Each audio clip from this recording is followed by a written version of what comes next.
नमस्कार दोस्तों, स्वागत है आपका आपके अपने YouTube चैनल हिंदी बॉन्ड में। आज का हमारा टॉपिक है काव्य शास्त्र top 20 question, special test series व रिवीजन। इनमें उन्हीं प्रश्नों को शामिल किया गया है दोस्तों जो परीक्षा में अति महत्वपूर्ण है। आइए देखते हैं हम पहला प्रश्न। काव्य शास्त्र का लक्षण सर्वप्रथम किस आचार्य ने दिया? पहला भामा, दूसरा वामन, तीसरा आनंदवर्धन, चौथा कुंतक। इसका सही आंसर है दोस्तों पहला भामा। आचार्य भामा ने अलंकार संप्रदाय की स्थापना की। इन्होंने ही काव्य शास्त्र का सर्वप्रथम लक्षण दिया। दूसरा प्रश्न है रस सिद्धांत के प्रवर्तक आचार्य हैं? पहला आचार्य मम्मट, दूसरा आचार्य विश्वनाथ, तीसरा आचार्य जगन्नाथ, चौथा आचार्य भरत मुनि। इसका सही आंसर है दोस्तों बताइए आप लोग। चौथा आचार्य भरत मुनि।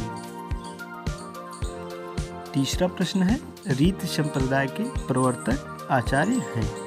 पहला भामा, दूसरा वामन, तीसरा आनंदवर्धन, चौथा कुंतक। इसका सही आंसर है दोस्तों दूसरा वामन। रीत संप्रदाय के प्रवर्तक वामन जी हैं। भामा जो है अलंकार संप्रदाय के प्रवर्तक हैं, वामन रीत संप्रदाय, आनंदवर्धन ध्वनि संप्रदाय, कुंतक वक्रोक्ति संप्रदाय के प्रवर्तक हैं। चौथा प्रश्न है काव्य का सर्वस्व कहा गया है? पहला ध्वनि, दूसरा अलंकार, तीसरा वक्रोक्ति, चौथा रीति। इसका सही आंसर है दोस्तों दूसरा अलंकार काव्य का सर्वस्व कहा गया है। अलंकारवादियों ने अलंकार को काव्य का सर्वस्व कहा है। भामा ने अपने काव्य अलंकार नामक ग्रंथ में केवल अलंकार को ही काव्य का आत्मा सिद्ध करते हुए उसको विस्तृत विवेचन किया है। पांचवा प्रश्न है आदोषो सागुणो सा अलंकारी चा शब्दार्थो काव्यम किस आचार्य का दिया हुआ काव्य लक्षण है? पहला वामन, दूसरा भामा, तीसरा हेमचंद, चौथा कुंतक। इसका सही आंसर है दोस्तों तीसरा हेमचंद। आदोषो सागुणो सालंकारी च शब्दार्थो काव्यम ग्रंथ काव्यानुशासन में है। इसका अर्थ दोषों से रहित गुण व अलंकारों से युक्त शब्द काव्य है। इसकी विवेचना हेमचंद्र जी ने की थी। छठा प्रश्न है किसने काव्य प्रकाश लिखा? पहला वामन, दूसरा मम्मट, तीसरा रुद्रट, चौथा दंडी। इसका सही आंसर हो जाएगा दोस्तों दूसरा मम्मट ने काव्य प्रकाश लिखा। सातवां प्रश्न है किस आचार्य ने रस और ध्वनि को संतुलन बनाया?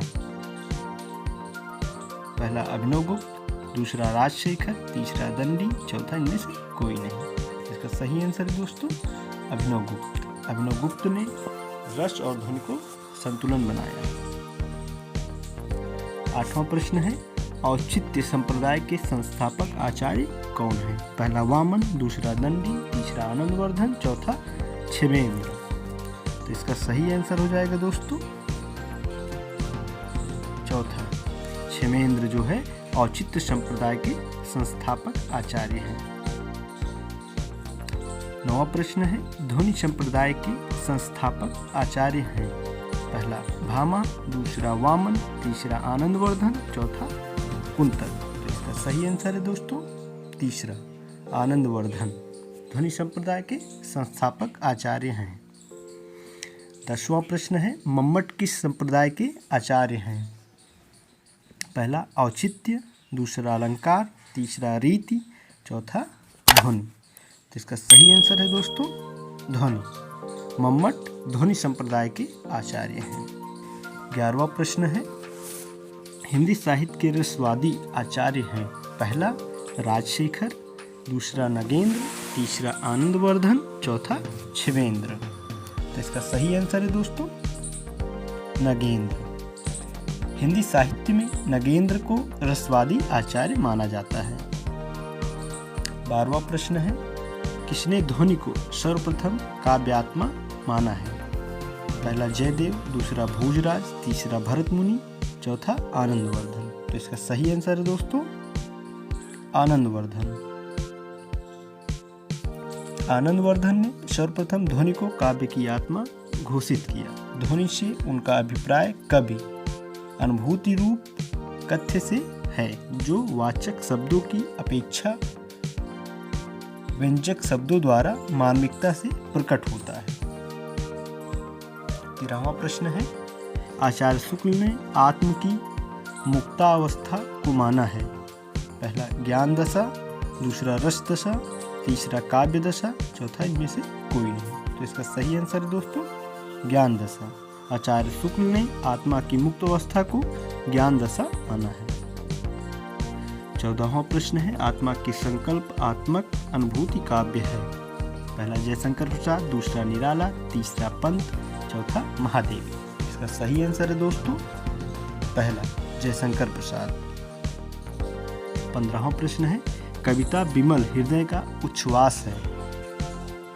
पहला पंत, दूसरा निराला, तीसरा प्रसाद, चौथा महादेवी वर्मा।